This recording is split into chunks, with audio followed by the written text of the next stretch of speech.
Hai semua, selamat datang di video ini.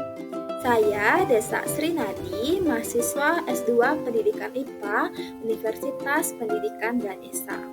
Nah, pada video ini saya akan membahas lebih lanjut mengenai filsafat timur dan implikasinya dalam pendidikan. Seperti yang kita ketahui, filsafat ini sudah berkembang di berbagai belahan dunia sehingga melahirkan para filsuf dari latar belakang yang berbeda-beda. Secara garis besar, filsafat ini dapat dibedakan menjadi dua, yaitu filsafat barat dan filsafat timur.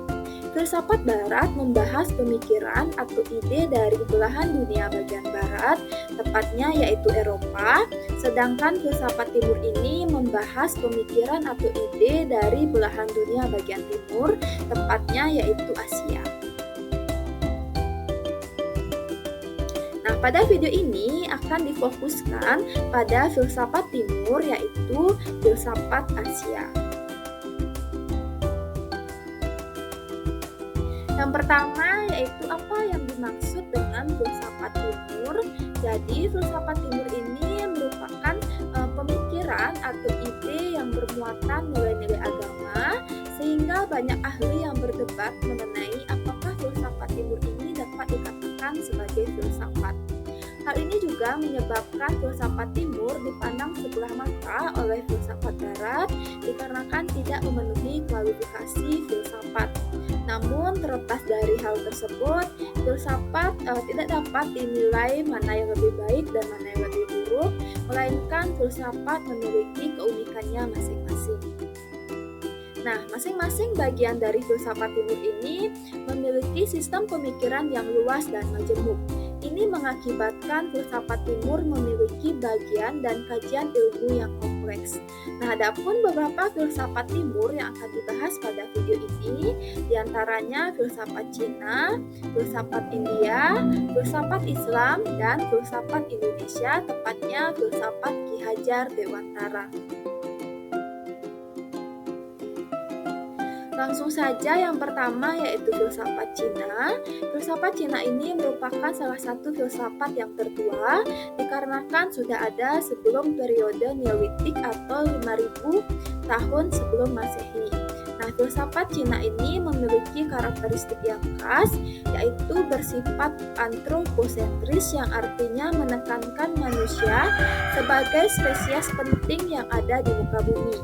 Selain itu juga filsafat Cina ini bersifat demokratis, pragmatis, keseimbangan, sopan santun, dan adanya toleransi. Nah, terdapat 4 pokok pemikiran filsafat Cina. Yang pertama yaitu Konfusianisme yang terdiri dari metafisika dan etika. Metafisika ini membahas bagaimana hubungan manusia dengan Tuhan, dan etika ini membahas mengenai nilai-nilai kehidupan. Yang kedua ada Taoisme. Taoisme ini merupakan pandangan yang memfokuskan pada peristiwa dan hukum alam yang terjadi di muka bumi. Yang ketiga ada Chan Buddhisme yang merupakan bentuk perpaduan dari ajaran Buddhisme India dengan filsafat Cina.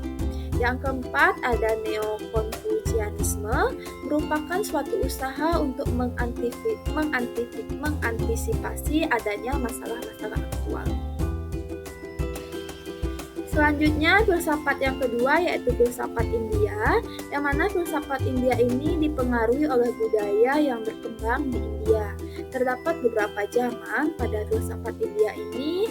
Yang pertama yaitu zaman Weda, yang kedua zaman skeptisisme, zaman Puranis, zaman Muslim, dan yang terakhir yaitu zaman modern.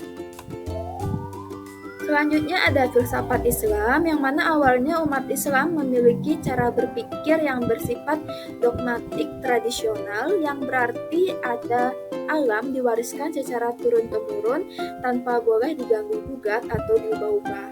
Kemudian filsafat ini hadir memberikan kebebasan atau keleluasaan pada umat Islam agar dapat mengembangkan pemikirannya meskipun harus menentang kebiasaan atau adat istiadat itu. filsafat yang terakhir yaitu filsafat Ki Hajar Dewantara, yang mana Ki Hajar Dewantara ini memiliki pandangan mengenai makna pengajaran dan pendidikan. Pengajaran menurut Ki Hajar Dewantara merupakan kemerdekaan manusia dari aspek hidup lahiriah, yaitu kemiskinan dan kebodohan, sedangkan pendidikan memiliki makna kemerdekaan manusia dari aspek hidup batin, yaitu otonomi berpikir, pengambilan keputusan, martabat, mentalitas, dan demokratik. Selain itu juga Ki Hajar Dewantara ini mempunyai pemikiran atau gagasan mengenai sistem Among, yaitu Ingarso Sungkolodo, Imadio Mangunkarso, dan Tuturi Handayani.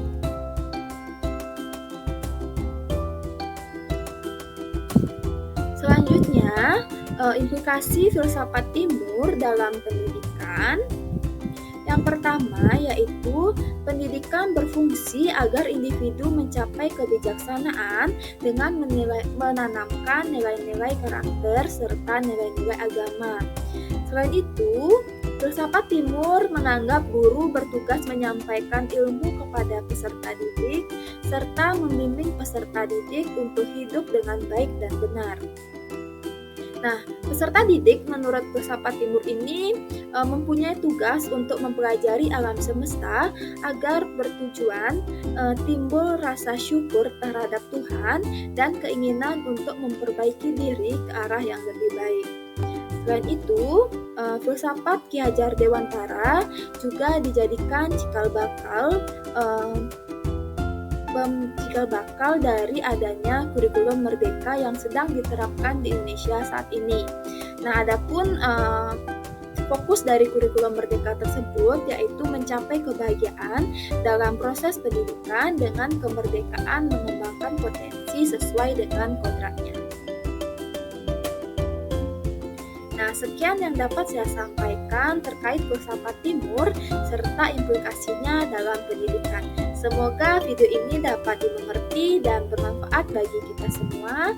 Akhir kata saya tutup dengan terima kasih dan sampai